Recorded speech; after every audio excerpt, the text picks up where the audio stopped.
Figure it out.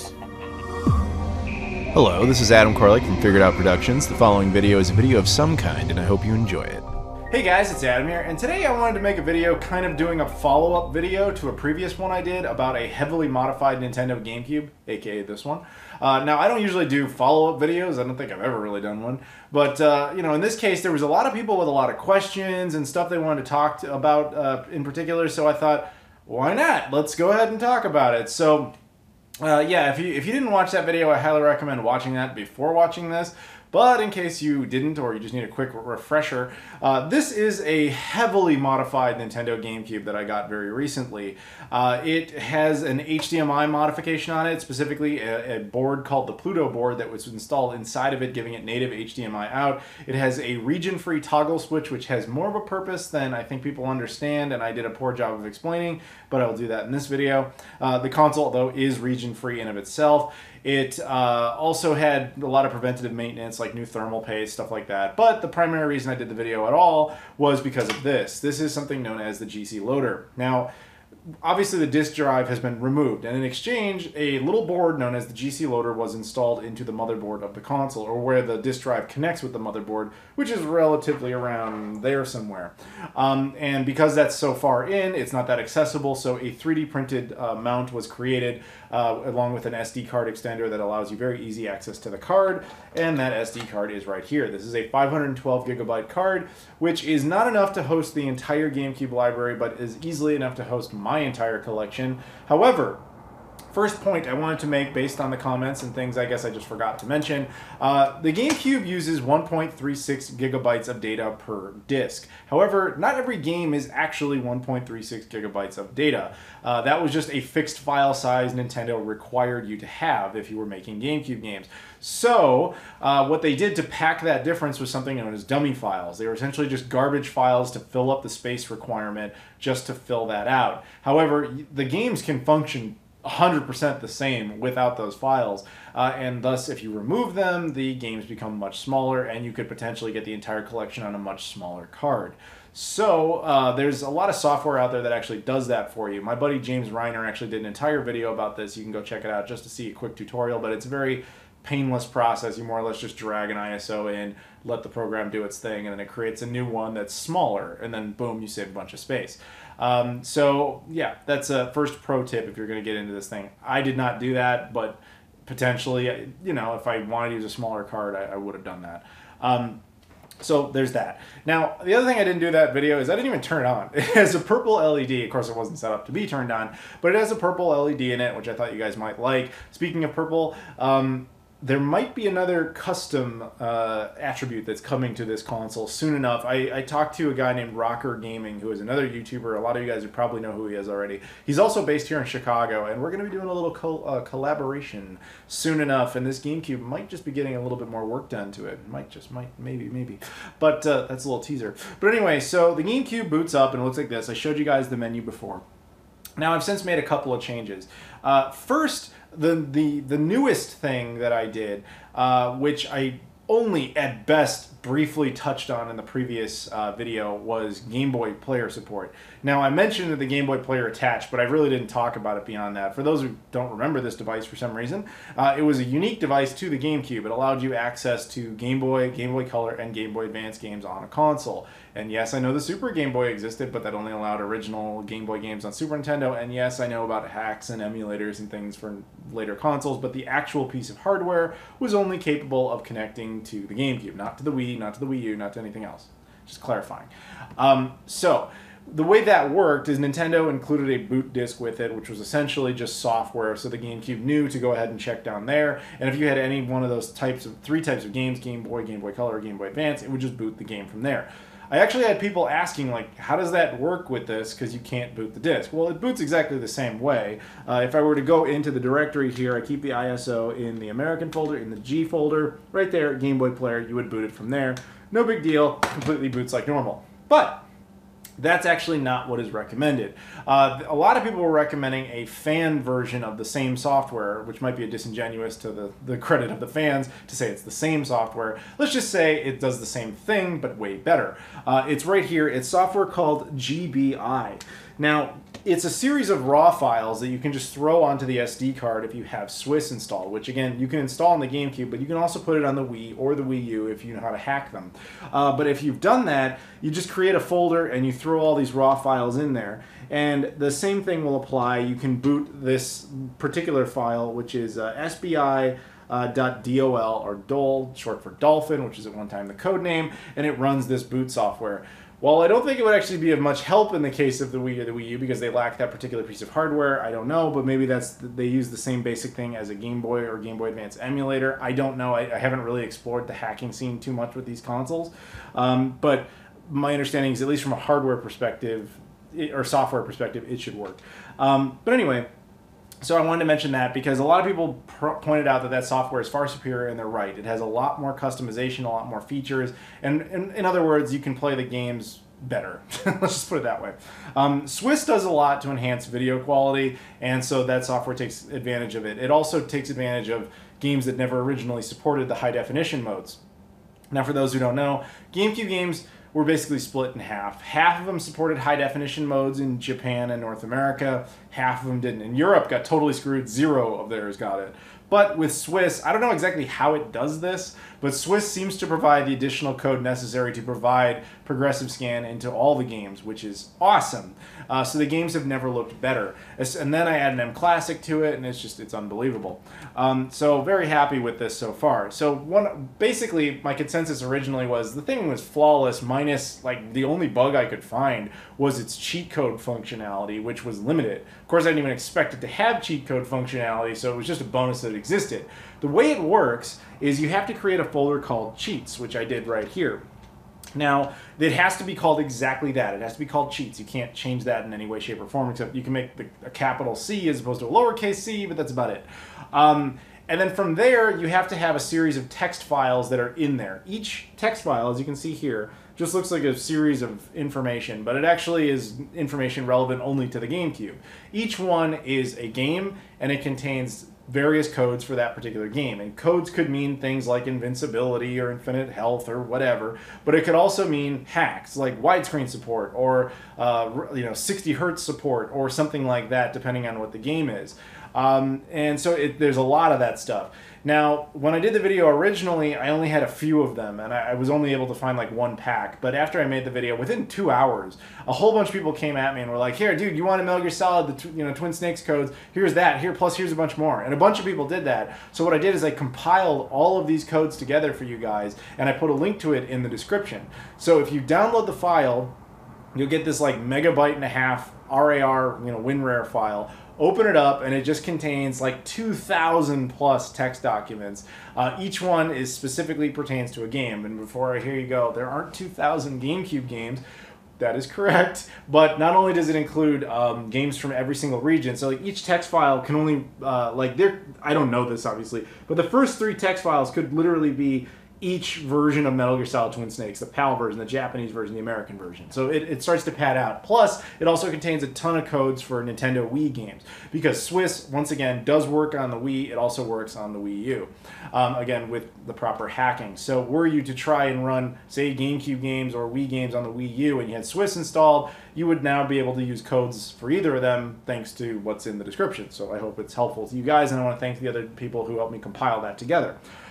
So there you go, a little bit more of an addendum, if you will, to the whole cheat code situation. I can now play as Metal Gear Solid Twin Snakes with Snake the Tank. I can be invincible. It's fun. It's obviously not how you're supposed to play it, but it's a blast to do it that way.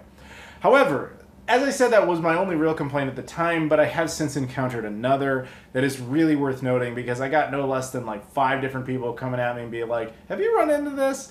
And I kind of did. But I need to preface this by saying that my solution to this situation is perhaps a tad specious. It may not actually be a solution. It may just be a coincidence that happened to work. I don't know, but I'm going to tell you my story. The problem is memory cards, okay? They get heavily corrupted with Swiss for some reason. Now, what this boils down to is a couple of different things. One, GameCube memory cards seem to get more corrupted than most memory cards. It's the only memory card I know of where it's actually recommended to clean it like you would a game cartridge. So you stick a Q-tip in there, some Windex, clean it old school Adam Koralik style, and then just get the gunk out of there, and it will actually clean it up a bit. And a lot of the times that actually might fix the problem because it's just having problems being read. However, there is an old issue with GameCube games and corruption, particularly pertaining to the Japanese library. I don't know why this was done. It's Nintendo being Nintendo, I guess. But when it comes to the game saves, I don't know if this was an effort to prevent people from importing stuff or what it was, but for some reason, the Japanese stuff really does not play nice with the North American or European consoles. So you can get the games to run, and they'll run perfectly fine, but a lot of the time it will corrupt your memory card. Now, that's fixable in the sense that, okay, sure, I'll format the memory card, but now it's only going to be able to play Japanese game saves. So, the reason I have a toggle switch on the back of my console is this console is actually originally a Japanese console. The switch allows it to not only change the language from Japanese to English, you get both that way, but you also bypass the problem. You basically put it into American mode while actually having a Japanese console, and then you don't have memory card issues anymore. At least that's how it always did work when I had it. But since putting the GCLoader in there, the problem has returned and has unfortunately gotten much worse. And I don't exactly know why, but here's what basically happened. So when you boot up Swiss, it wants to make a little save file on the card. No problem. It's a 2-block file, and all it does is some settings. Just your settings preferences. I don't change anything on here except for one thing, which is by default, it doesn't try to force any sort of video option. I tell it, you just go right ahead and always force 480p. I want that. Don't ever change it. Keep that on always. It's amazing. Keep using it. But so in order to do that, you have to save it. Okay, that makes sense. But if I would save it, it would work, and then go into a game like Metal Gear Solid Twin Snakes. It would like work for a minute. You know, like I would play the game, everything would seem fine. I could even save like once, and it would seem normal. But if I turned off the console, turned it back on, memory card was completely corrupted. I would go to like the default GameCube dashboard and go to the memory card, and it looked insane. Like it looked like the Matrix was going through the memory card or something. Like all the files were broken. There was no legible English or Japanese, nothing. It was just, you know, fractured images. And I was like, okay, the card is all kinds of messed up, and I don't know why that is. So eventually, with enough tinkering, I got the GameCube to admit that the card needed to be reformatted. I had it reformatted, no problem. Then I went back into Swiss, and I had it save the settings again, started a game, exact same problem occurs. You might get to like 1 or 2 reboots before the problem would occur, but it would always happen. It would never make it to a third. And I was like, what is with that? That's really bizarre. So here's eventually what I figured out to shorten this by a lot. If I reformatted the card, went completely fresh with it, and then turned on the GameCube without the card in it, got to Swiss, went to my game, like Metal Gear Solid, start playing it, save the game, everything was normal. As far as the GameCube is aware, the card is clean. And as far as the GameCube is aware, the game is a disc. Nothing has changed. It's 100% normal for it. So it saves the game, everything's fine. Turn it off, turn it back on, with the card in it, allow it to save Swiss settings at that point, and after that, everything was fine. It seems like the Swiss save file just can't be the first save for whatever reason, and I have no idea if that's actually true. It's just that that's what I did, and suddenly I wasn't experiencing these problems anymore. Could it be a coincidence? Hell yes, it could be a coincidence. I'm not saying that, like Koralik said, if you just delete everything and don't put Swiss first, it always works. Well, it didn't work in my case. I don't know that to be true, and I'm admitting that to you up front. I'm just telling you what I did. You know, your experience may vary, but you can try that, and it did work. So where that later goes is, what I learned is, you can have American saves and European game saves on the same card, not a problem. So people actually asked specifically about this game. Let me get down to it here. Doshin the Giant. There were people asking about that because, no offense to the European audience, there's only 11 GameCube games that were exclusive in Europe. And So, and to be honest with you, most of them aren't worth playing. I've got 5 of them.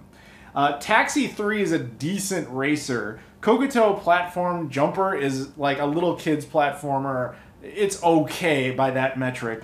Franklin, A Birthday Surprise, is based on Franklin the Turtle. It's a baby platformer. And then you got Kokoto Funfair, which I don't even remember.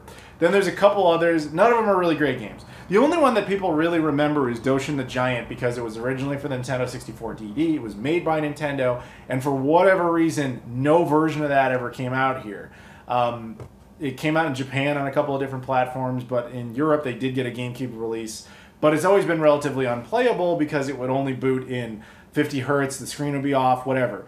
So people were asking me, like, does that game work with this? And the answer is yes, it does. In fact, this is where one of the cheat code situations comes into play. Because if you go to the game and you go to your cheat functions, the first one up is actually enable 60 hertz mode. Although I found that with Swiss and with the GCLoader, you don't even need to do that. But yeah, the point is it all works just fine. But so what I was wondering is, okay, if I play Doshin the Giant, I have Metal Gear Solid, the American version on there, I've got the Swiss file, can I save Doshin the Giant and will everything be okay? Short answer, yes. It all worked just fine. It's only when I would introduce Japanese game saves. The second I did that, you start to experience corruption. So I'm not going to do it, but I'll show you basically what my process was. So imagine for a second, we got a memory card. It's got Metal Gear Solid, it's got Swiss, and it's got Doshin the Giant. Okay, cool. 2 regions down, 1 up. Let's go to the Japanese region. We'll go down to this one. Hudsons Selection, Volume 3, right there. That is a remake of Bonk's Adventure for the TurboGrafx 16 for the GameCube. It's great, by the way. Great. It's really cool. As is Star Soldier. Highly recommend those games. But anyway, so if I would boot that game, the game would immediately ask me in Japanese, like, hey, do you want to save? I've seen that screen enough to recognize it, even though I can't read Japanese. And I would say yes. And it would then present me with an error message, which I did some looking into it, and it was essentially like, your card's got a problem. Do you want me to force it or like format it type of thing? And so it basically wouldn't work. Now, if you tell it to save anyway, it will corrupt the card. It just always did. They do not get along. So the solution to all of this might be visually obvious. You need a sacrificial Japanese card. You need 1 card just for American and European stuff and 1 card just for Japanese stuff. It's not a great solution, but it's a practical one. It will work. Sorry, I know, it sucks. I don't like it either, but it is what it is. So yeah, there's that. Now, the other thing that a lot of people were bringing up in the comments, and I wanted to address this, is a lot of people would be like, you don't need that. You know Wii's. There's a Wii, right? You got like a Wii. There's Wii U, hacked Wii U. Not everyone, obviously not everyone was being a jerk about it. There were a couple people that were really being jerks about it, but for the most part, people were like, you can just use a Wii. And it's like, yes, but I want to make something very clear. You can play GameCube games on a Wii. You can play GameCube games on a Wii U if they're hacked. That's the key. Now the reason for that is obvious to most people. I think the original model of the Wii had full-on GameCube support. It has the 4 controller ports. It's got the memory card slots. It read the original discs. It's just a GameCube on steroids. That's a known fact of the Wii and its development. Now, that's why they gave it support. Now, they later dropped it in later models of the Wii. However, from a hardware perspective, it was still in there. They just removed the controller ports and the memory card ports just to make the console cheaper to produce. But if you hacked it, you could still play it through, like, I'm not going to call it emulation of software, but you could still play it through, let's say, more unorthodox methods. When they did the Wii U, they had to include Wii support backwards compatibility, which had the oddity of technically supporting GameCube, but certainly the hardware didn't. You can't stick a GameCube game disc in a Wii U and have it work, but the hardware is there to essentially play GameCube games. All you need is the software, which the community has created. So you can play digital ISOs of GameCube games on a Wii U, and they should work relatively solid. So a lot of people were saying, like, why don't you just do that? Now, here's the thing. I want it to be made very clear. There is nothing wrong with doing those methods. There's nothing wrong with it. If you want to do that, by all means. You can play, as far as I'm concerned, guys, the thing about video games is, a lot of people get, like, really upset about, like, how you go about playing it. Not me. I'm just telling you what I do and why, and you do whatever you do. Whatever you want to do, you do. That's fine. At the end of the day, it's video games. It's entertainment. As long as you're having fun with it, that's all that matters. All I'm trying to make clear to you is there's a lot of people that will come at you with like, why don't you play on the Wii? It's better. The thing is, it's not better. It's different. And it's in some ways better by some definition, some metric, and in other ways worse by definition. So the way I want to compare this, make the most, let's take a completely non-video game way of explaining this. Let's say you're hungry. You want food. So that's what you want. Or you want to play a video game. That's a want. Those are your wants, okay? I want to play a GameCube game. I want to eat a burger. Now you have two choices here. If you want the burger, you can go to McDonald's. That's cheap. It's convenient. It's easy. They're everywhere. Or you can go to the super fancy restaurant with the great quality burger. It's really expensive though. But despite that, I'll promise you that's the better burger. And that's essentially applicable to this situation between the Wii and the GameCube. Now the thing is, the GameCube under this scenario is a far superior experience. Even if you go with vanilla GameCube versus a vanilla Wii, it's an absolute of the universe. This has been proven. You don't have to take my word for it. You can just Google this. The video quality of the GameCube is far superior to that of the Wii. The problem is that the GameCube options were not all that accessible until relatively recently. But if you do a direct comparison of the two, it's just how it is. As for mentioned before, the Game Boy player is not compatible either.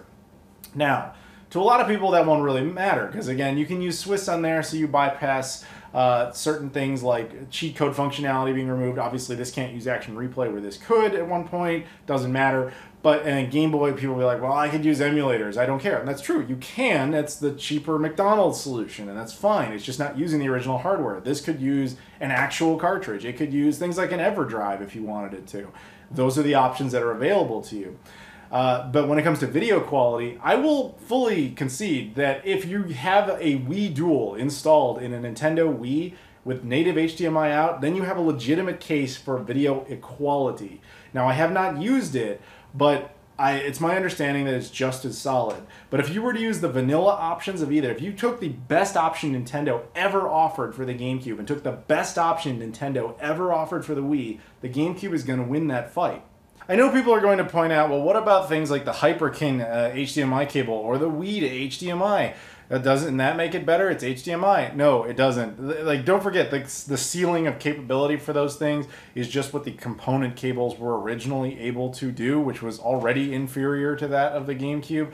But in both particular cases, at least the Wii to HDMI I have, makes the signal much worse. And the Hyperkin cables I've heard not particularly good things about. So once again, if you're going to use HDMI with an original Wii, go with the Wii Dual, but then you're just getting into the modding scene anyway.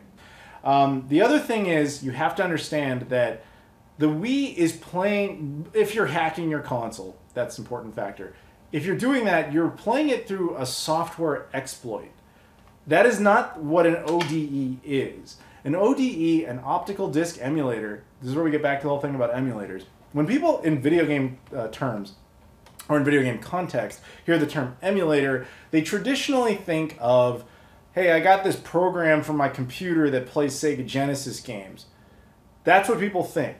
That's not actually what that means. It's just something replicating something else. So in that case, it's a piece of software for your computer that makes the computer, or well, not makes the computer, but the software thinks it is in of itself a Sega Genesis.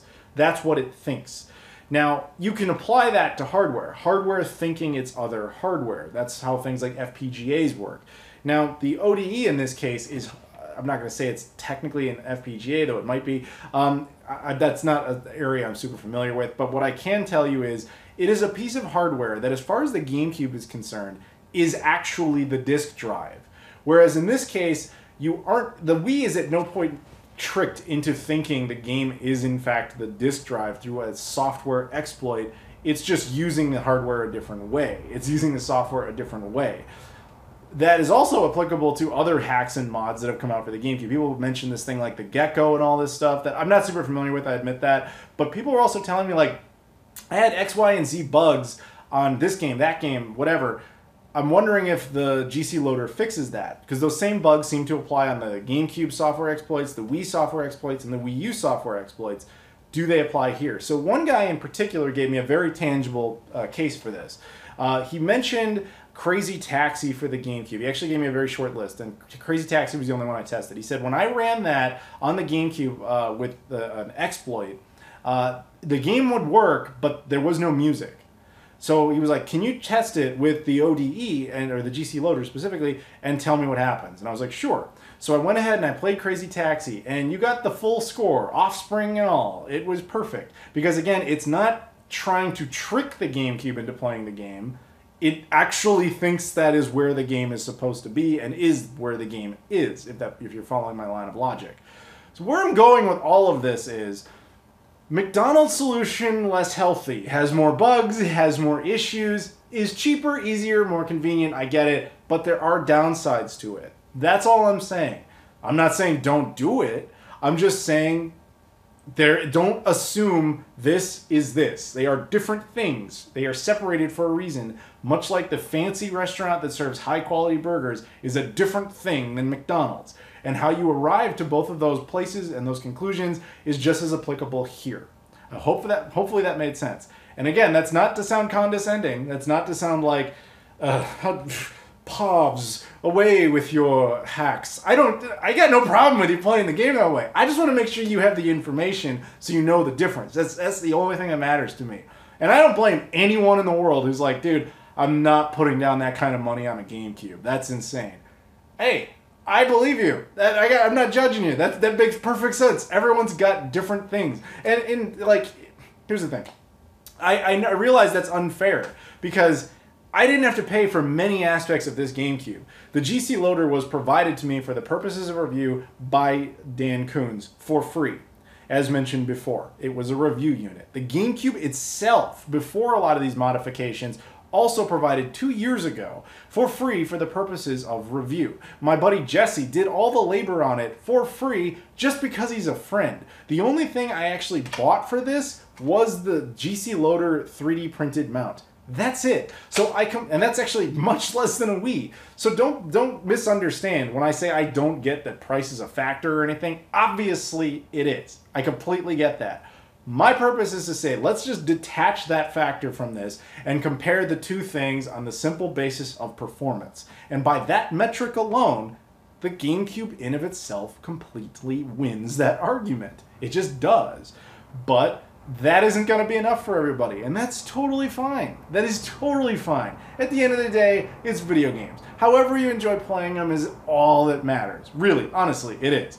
So that's really all I have to say on that. Hopefully this was a more informative and helped people with a couple of extra questions they might have had. And tell me if this is something that's at all interesting to you, like, because typically what I do with videos is like if somebody has a bunch of questions, I just try to answer them in the comments. I never really go back and make like a whole video for everybody. So if you think this is a good idea, I could do this more frequently. Or if you're like, don't ever do this again, let me know that too. But if you guys could please like, comment, subscribe, and all that stuff. Check the stuff in the social media in the description, Instagram, Twitter, Patreon, Facebook, all that stuff. Appreciate that as well. Please like, comment, and subscribe. I think I already said that, but do it again. Subscribe. Just double check, make sure you are actually subscribed. I hate saying that. I hate that we're still going to push that, but it is what it is. Thank you guys very much for watching, and I'll see you all later.